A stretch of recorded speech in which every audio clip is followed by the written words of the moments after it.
நண்பர்களுக்கு வணக்கம். Indian மார்க்கெட்டுடைய successful investors சீரீஸில் இது வரைக்கும் ராம்தியோ அகர்வால், ராகேஷ் ஜுன்ஜுன்வாலா, பசந்த் மகேஸ்வரி, கென்னத் ஆண்ட்ரேட் இவங்களுடைய இன்வெஸ்ட்மெண்ட் ஸ்ட்ராட்டஜி பற்றியும் சக்சஸ்ஃபுல் ஸ்டாக் பிக்ஸ் பற்றியும் டீட்டெயில்டாக நாம் பார்த்துருக்கோம். இந்த சீரீஸில் இன்னைக்கு நாம் பார்க்க போகிறது இந்தியாவுடைய மோஸ்ட் சக்சஸ்ஃபுல் மியூச்சுவல் ஃபண்ட் மேனேஜரான பிரசாந்த் ஜெயின் பற்றி. 1991 ஈக்விட்டி ரிசர்ச் அனலிஸ்டாக எஸ்பிஐ அசட் மேனேஜ்மெண்ட் கம்பெனியில் ஜாயின் பண்ணதுலேருந்து இவருடைய இன்வெஸ்ட்மெண்ட் கேரியர் ஸ்டார்ட் ஆகுது. 3 இயர்ஸ் எஸ்பிஐ ஃபண்டில் ஒர்க் பண்ணதுக்கப்புறம் 1994 செஞ்சுரியன் ப்ரூடன்ஸ் மியூச்சுவல் ஃபண்டில் ஜாயின் பண்ணுறார். இந்த கம்பெனியை HDFC asset management company take over பண்ணுது. இவர் மேனேஜ் பண்ணிட்டு இருந்த ஃபண்ட் ஹெச்டிஎஃப்சி ப்ரூடன்ஸ் ஃபண்டுன்னு சேஞ்ச் ஆகுது. லேட்டர் இந்த ஃபண்டோட நேமை ஹெச்டிஎஃப்சி பேலன்ஸ்டு அட்வான்டேஜ் ஃபண்டு அப்படின்னு சேஞ்ச் பண்ணுறாங்க. 1994 செஞ்சுரியன் ஃபண்டில் ஜாயின் பண்ணதுலேருந்து 2022 ஹெச்டிஎஃப்சி மியூச்சுவல் ஃபண்ட்லேருந்து ரிசைன் பண்ணது வரைக்கும் 28 வருஷம் ஹெச்டிஎஃப்சி பேலன்ஸ்ட் அட்வான்டேஜ் அப்படிங்கிற ஃபண்டை மேனேஜ் பண்ணுறார். இந்த அளவுக்கு long track record Indian equity மார்க்கெட்டில் பிரசாந்த் ஜெயினுக்கு மட்டும்தான் இருக்குது. இந்த இன்வெஸ்ட்மெண்ட் பீரியடில் 17.87% அப்படிங்கிற அளவுக்கு சிஏஜிஆர் ரிட்டர்ன்ஸ் எடுத்திருக்கிறார். 1994 இந்த ஃபண்டில் இவர் ஜாயின் பண்ணும்போது 100 ரூபா இன்வெஸ்ட் பண்ணியிருந்தாங்கன்னா அந்த 100 ரூபாயோட மதிப்பு 10,940 ரூபா அப்படிங்கிற அளவுக்கு 109 மடங்கு ரிட்டர்ன்ஸும் கொடுத்துருக்கு. ஒர்க்கில் இவருடைய எஃபிஷியன்சியை பார்த்து ஹெச்டிஎஃப்சி ஏஎம்சி அடுத்து ஹெச்டிஎஃப்சி டாப் 100 ஃபண்டையும் மேனேஜ் பண்ணுற ரெஸ்பான்சிபிலிட்டியும் கொடுக்குறாங்க. இந்த ஃபண்டுடைய சிஏஜிஆர் ரிட்டர்ன்ஸ் 18.76%. அடுத்து 2003 ஹெச்டிஎஃப்சி ஃப்ளெக்ஸி கேப் ஃபண்டையும் இவருடைய மேனேஜ்மெண்ட்டுக்கு கொடுக்குறாங்க. இந்த ஃபண்டிலேருந்து 18.6% சிஏஜிஆர் ரிட்டர்ன்ஸும் கொடுத்துருக்கிறார். மொத்தமாக இந்த 3 ஃபண்ட்ஸையும் சேர்த்து 1 லட்சம் கோடி அப்படிங்கிற அளவுக்கு அசட் அண்டர் மேனேஜ்மெண்ட் பிரசாந்த் ஜெயினுடைய ரெஸ்பான்சிபிலிட்டியாக இருந்துச்சு. இந்த 3 ஃபண்ட்ஸையும் பிரசாந்த் ஜெயின் சிங்கிளாக மேனேஜ் பண்ணார். பட் ஹெச்டிஎஃப்சிலேருந்து இவர் குவிட் பண்ணதுக்கப்புறம் ஹெச்டிஎஃப்சி பேலன்ஸ்ட் அட்வான்டேஜ் ஃபண்ட் இந்த ஒரு ஃபண்டை மட்டும் இப்போ 3 பேர் மேனேஜ் பண்ணுறாங்க. 1994 2022 வரைக்கும் இந்த பீரியடில் மார்க்கெட் ஆவரேஜாக 15 to 16% அப்படிங்கிற அளவுக்கு ரிட்டர்ன்ஸ் கொடுத்துருக்கு. இந்த ரிட்டர்ன்ஸையும் தாண்டி அடிஷ்னல் 2-3%, 18%, 19% அப்படிங்கிற அளவுக்கு எப்படி பிரசாந்த் ஜெயினுக்கு சாத்தியமாச்சு அப்படின்னா அதுக்கு ட்ரூ கான்ட்ரேரியன் ஸ்டைலில் இவர் ஃபாலோ பண்ண பாட்டம் அப் அப்ரோச் தான் காரணம். இந்த அப்ரோச்சில் ஃபர்ஸ்ட் சஸ்டைனபிலிட்டி ஆஃப் பிஸ்னஸ்க்கு கம்பெனிக்கு அதிகமான இம்பார்ட்டன்ஸ் கொடுக்கறது. 2வது மேனேஜ்மெண்ட் குவாலிட்டி. இதில் growth மைண்ட் செட் இருக்கிற ப்ரொமோட்டர்ஸ் இருக்கிற கம்பெனிக்கு அடிஷ்னல் இம்பார்ட்டன்ஸ் கொடுக்கறது. 3வது வேல்யூவேஷன்.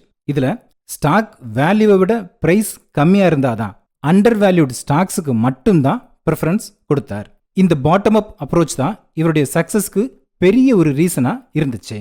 அடுத்தது இவருடைய ஃபேர்வெல் நோட்.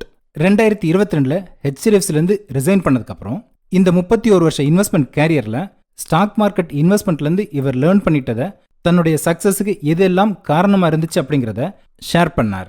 இதில் ஃபர்ஸ்ட் மார்க்கெட் கொடுக்குற ஆப்பர்ச்சுனிட்டியை பயன்படுத்துறது. ஸ்டாக் மார்க்கெட் எப்பவும் வொலட்டைலாக கிரீடுக்கும் ஃபியருக்கும் நடுவில் இருக்கும். இதில் மார்க்கெட்டில் எப்பவும் ஃபியர் இருக்குதோ அப்போ ஸ்டாக்ஸ் கம்மியான ப்ரைஸில் கிடைக்கும். அந்த ஆப்பர்ச்சுனிட்டியை யூஸ் பண்ணுங்க. 2வது கான்ட்ரா இன்வெஸ்ட்மெண்ட் ஸ்டைலில் ட்ரெண்டுக்கு ஆப்போசிட்டில் போகிறது. இதுதான் இவருடைய ஹியூஜ் சக்ஸஸ்க்கு காரணமாக இருந்துச்சு. 1999-2000 இந்த பீரியடில் மார்க்கெட் ஐடி ஸ்டாக்ஸை ஃபேவர் பண்ணப்போ இவர் டாடா ஸ்டீலையும் ஸ்டீல் செக்டாரையும் செலக்ட் பண்ணுறார். அடுத்து 2002 2008 இந்த பீரியடில் மார்க்கெட் இன்ஃப்ராஸ்ட்ரக்சர் செக்டாரை செலக்ட் பண்ணும்போது இவர் ஆட்டோமொபைல்ஸ், சிமெண்ட், கேபிட்டல் குட்ஸ் இந்த மாதிரி செக்டார்ஸை செலக்ட் பண்ணுறார். அடுத்து 2008-10 இந்த பீரியடில் ஃபார்மா, எஃப்எம்சிஜி இந்த கம்பெனிஸ் எல்லாம் ப்ரைஸ் பை ஏர்னிங் 10-15 இந்த அளவில் இருக்கும்போது மார்க்கெட்டில் எஃப்எம்சிஜி செக்டார்ஸ் அவுட் ஆஃப் ஃபேவரில் இருந்தப்போ அந்த செக்டாரில் இன்வெஸ்ட் பண்ணுறார். இதுவும் மல்டி பேக் ரிட்டர்ன்ஸை கொடுக்குது. அடுத்து 2013 22 இந்த பீரியடில் எனர்ஜி, டிஃபென்ஸ், யூட்டிலிட்டிஸ் இந்த செக்டார்ஸ் எல்லாம் ஃபோக்கஸ் பண்ணுறார். பட் 2013 2020 வரைக்கும் இந்த செக்டார்ஸ் எல்லாமே வெரி லோ பெர்ஃபார்மன்ஸில் தான் இருந்துச்சு.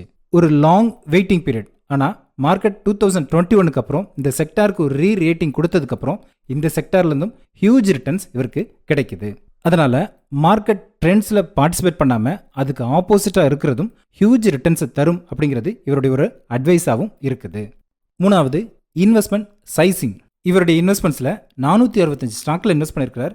இந்த ஸ்டாக்ஸோடைய வேல்யூவேஷன் 87,000 கோடி. இதில் 55 ஸ்டாக்ஸ் மட்டும் 74,000 கோடி அப்படிங்கிற அளவுக்கு 15% ஆஃப் ஸ்டாக்ஸ் 85% ரிட்டர்ன்ஸை கொடுத்துருக்கு. அதனால ரிஸ்க் ரிவார்ட் ரேஷியோ பெட்டராக இருந்துச்சுன்னா அந்த இடத்துல ஹியூஜாக இன்வெஸ்ட் பண்ணுங்க அப்படிங்கிறதையும் அட்வைஸ் பண்ணுறார். 4வது, go for long term.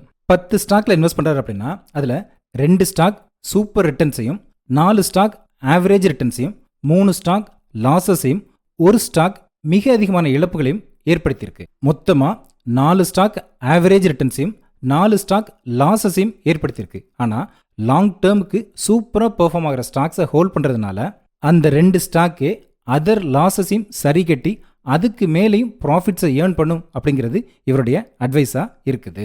Prashanth Jain இன்வெஸ்டர்ஸ்க்கு சொல்கிற இந்த 4 அட்வைஸுமே ப்ராக்டிக்கலி எல்லாராலையும் ஃபாலோ பண்ணக்கூடிய ஒரு அட்வைசஸ் தான்.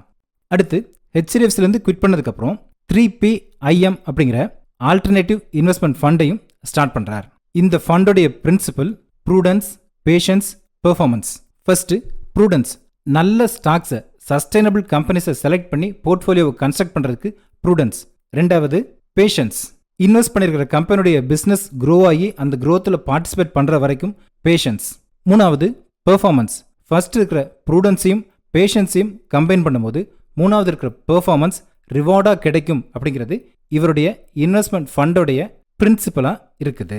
6,000 கோடி ரூபா வேல்யூவில் இருக்கிற இந்த போர்ட்ஃபோலியோவில் இப்போ 49 ஸ்டாக்ஸ் இருக்குது. இவருடைய இத்தனை வருஷ எக்ஸ்பீரியன்ஸ்லேருந்து வேரியஸ் செக்டார்ஸ்லேருந்து செலக்ட் பண்ணி எடுத்த ஸ்டாக்ஸ். இந்த ஸ்டாக்ஸ் எல்லாம் டிஸ்கிரிப்ஷனில் இருக்கும். இந்த ஸ்டாக்ஸில் எது எல்லாம் உங்களுடைய போர்ட்ஃபோலியோவில் இருக்குது, எது எல்லாம் உங்களுடைய வாட்ச் லிஸ்ட்டில் இருக்குது, ஒரு சக்ஸஸ்ஃபுல் ஃபண்ட் மேனேஜர் மாதிரி நீங்கள் செலக்ட் பண்ண ஸ்டாக்ஸ் என்னென்ன அப்படிங்கிறத கமெண்ட் பண்ணுங்கள். தேங்க்யூ.